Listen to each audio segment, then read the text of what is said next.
Hello, I'm Toph. I run a small video production company and event timing and GPS tracking company called Living It Live in Bendigo, Victoria, Australia. And today I'm going to talk to you about some live streaming basics. So what do you need to live stream? You need four things. So an audio visual source, which is a camera, an encoder, which comes in different formats, and I'll talk about them in a second. A content delivery network, so where you're going to publish it to, and some internet. Four things, and for some devices that comes in one little package. A mobile phone. So a mobile phone these days has a camera, it can encode, it has internet, and it can connect to a content delivery network, i.e. Facebook, YouTube, Vimeo, the list goes on and on. So at the very, very basics, you just need your phone and you can live stream to one of those content delivery networks, a CDN. Free ones, Facebook, YouTube, they're great. They do have limitations. If you play copyrighted music and things like that through it, they'll block your stream, they'll mute your stream, and you'll have no luck. So you've got to be very careful what you live stream because they've got automatic software that stops audio and checks whether it's your stuff or whether it's copyrighted, and will block it when need be. So there's a few things that make a video good. Starts with the actual picture, okay, what it looks like and what it's framed like, all that sort of stuff. But then on top of that, some really, really important things is audio. Super important. It makes up about 50% of the video, which is why at the start I said an audio visual source, not just a camera. That makes up a lot of it. And the other thing is stabilization. So you may want to put, if you're using a phone, you may want to put it on a basic tripod like this, okay, which has got a phone mount here, okay. Or you could, if you're walking around with it, you could use something like this, which is a stabilizer, okay, and that you can get bigger tripods, obviously. And you may want to add, for your audio side of things, you may want to add an external mic, such as this little Rode video mic go. This would come in a 3.5mm connection, which does mean that on an iPhone these days and on most Androids, you do need an adapter to get to the 3.5mm connection. Apart from our all-in-one solution, the phone, let's look at each of those little topics on their own. So a camera or an audio visual source comes in a few different sizes and a few different packages. It can come in small little ones like this, a SLR camera or digital SLR camera like this. Actually no, it's not a digital SLR, that's a mirrorless camera like the Panasonic GH5S. This is a Sony RX100 Mark VII. Or you can move up into more of a dedicated video camera. These are both cross between photo and video. They work well for pretty much both of them, but they're not ideal for video. If you want to move up into a video camera, you get things like dedicated zoom rockers with electronic zoom lenses. You get built-in ND filters, which is great for when you're outside. You get, on this one in particular, you get professional audio connection, so you can put in a decent microphone. And this Sony PXW X70 is what I'm filming this on right now. It's a little bit of an older model. There is a newer model with better autofocus, but it allows you to get better image, better audio, and you can have different things like dual SD card slots for recording internally as well. So to get your audio visual source to our next point in the chain, which is the encoder, we need to connect the camera to an encoder. I'll explain them in a second, but connections come in a few different ways. Two main ones that get used these days is HDMI. So if we look at this little Sony RX100 Mark VII here, you've got a HDMI output there.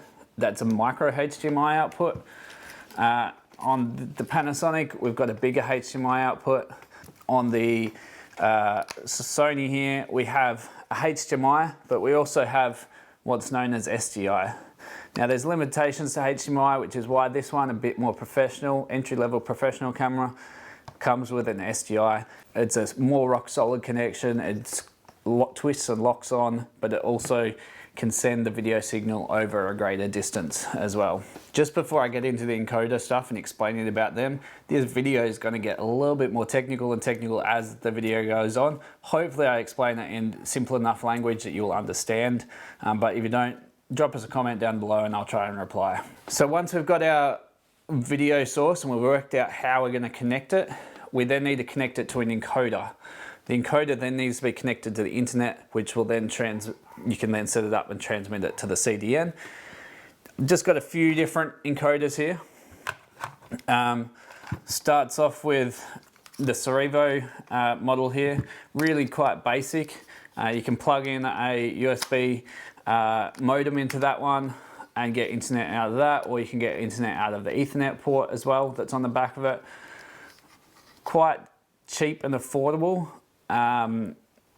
but fairly basic in what they do, but they will stream to your main CDNs like YouTube pretty easily out of that. It's got a HDMI port on the input there to getting the video signal into it. So moving on to the next one, we've got a slightly more expensive encoder. This one's the Teradek VidIU Pro. It has a few different features here. We've got an SD card slot that we can record to. So recording the stream direct to this, it'll stream to most destinations. This one has a built-in battery power as well for an hour or two. It's got a HDMI input on the back, and it's also got independent audio input. So if you don't want to use your audio input off your camera, you can input audio directly into the encoder. This encoder also does basic bonding as well through Teradek's ShareLink platform. What I mean by bonding is you can use multiple internet sources to create a higher bandwidth internet and get a better quality stream out to your clients or people that are watching the live stream on the other end. So in the case of this, you can plug a USB wireless modem into there, but you can also use the Ethernet adapter.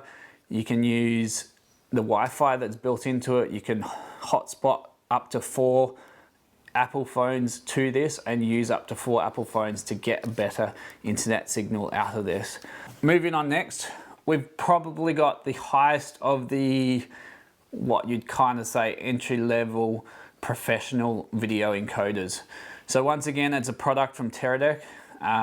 This one is called the Teradek VidIU Go, and it has their node modems on the end. So these black parts here are just USB modems. And once again, this device can do bonding.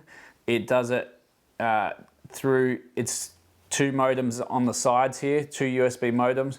It does it through the Ethernet port. It does it through the wireless that's built into it. It can also do the hotspot via Apple phones as well to get up to like 8 connections, internet connections, to stream to get a better signal out to the internet.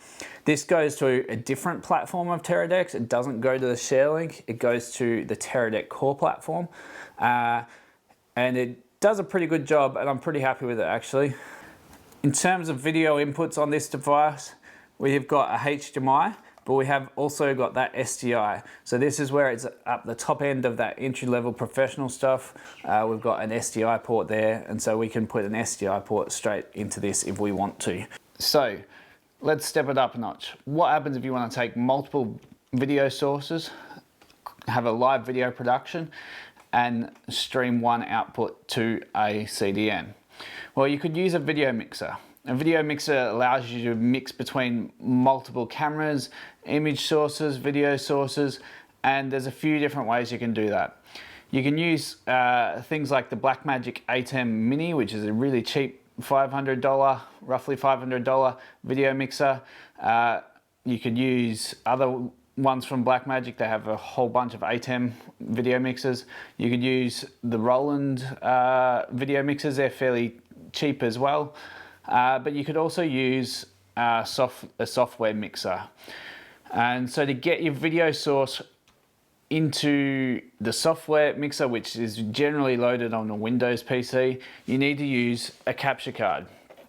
Capture cards come in a number of different formats from a number of different brands. I've got two from Blackmagic here, but you could also use ones from Magewell. You could also just use a simple USB web camera as well.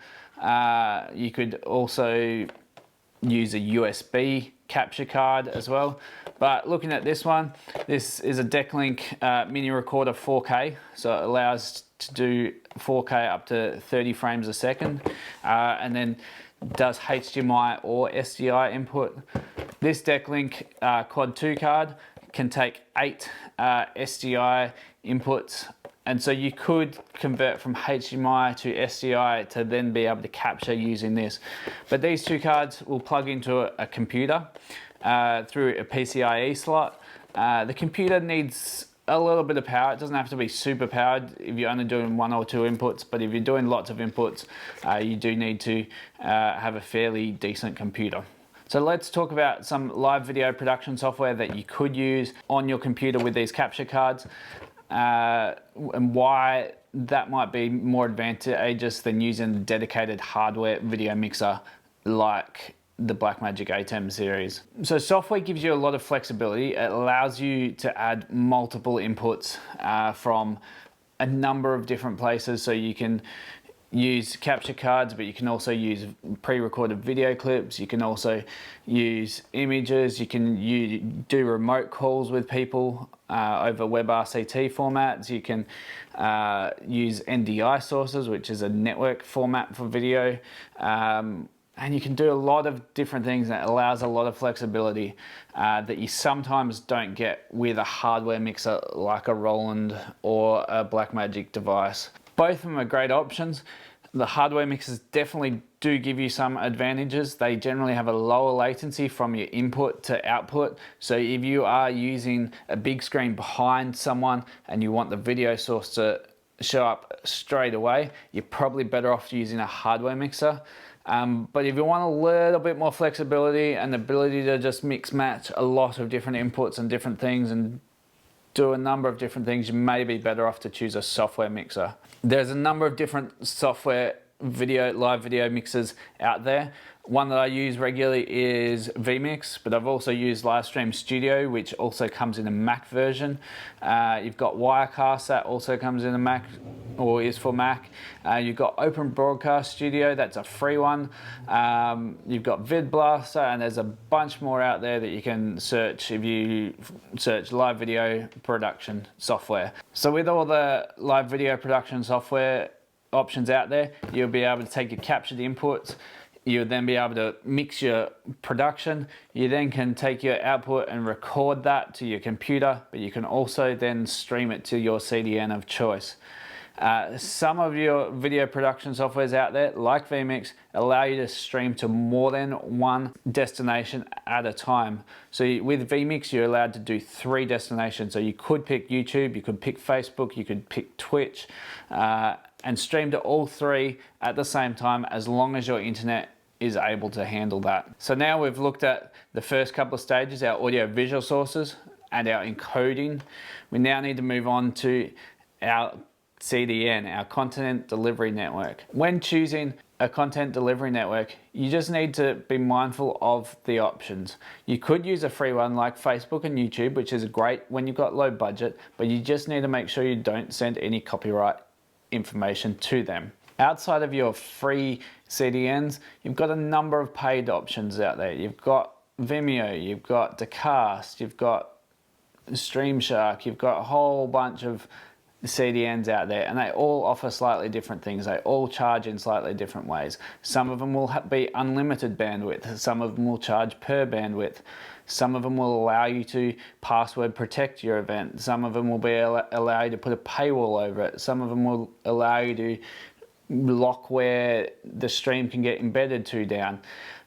Some will have white labeling, which means you can put your logos on it, not theirs. So you just need to look at all your options, work out what you want, and then find one that suits you. So the last part of the equation is your internet. When live streaming, you need a bit of upload speed. So it's a great idea to do a speed test before you stream, and then look at how much upload speed you have. If you have about 5 meg upload, you'll be able to get maybe a 460 or a 720p, a low 720p stream out to the internet. But if you want to stream in high definition and 4K, you're going to need to have at least 10 meg upload, if not 20 meg upload. So a good guide is, if you want to get a 5 meg high definition video stream out, you need at least double that in upload speed when you do a speed test. Okay, so you want at least 10 meg upload speed, and that should allow you to get a good consistent 5 megabit stream out. So to do a speed test, you can go to speedtest.net on your phone. You can download the app if you want, or you can just go to web browser. If you go, just type in speed test in your Google. I'll just do it right now. You can just literally type speed test, and then Google has a thing, and you can hit run test, okay? And it will run a speed test, and it will tell you what your upload and your download speeds are.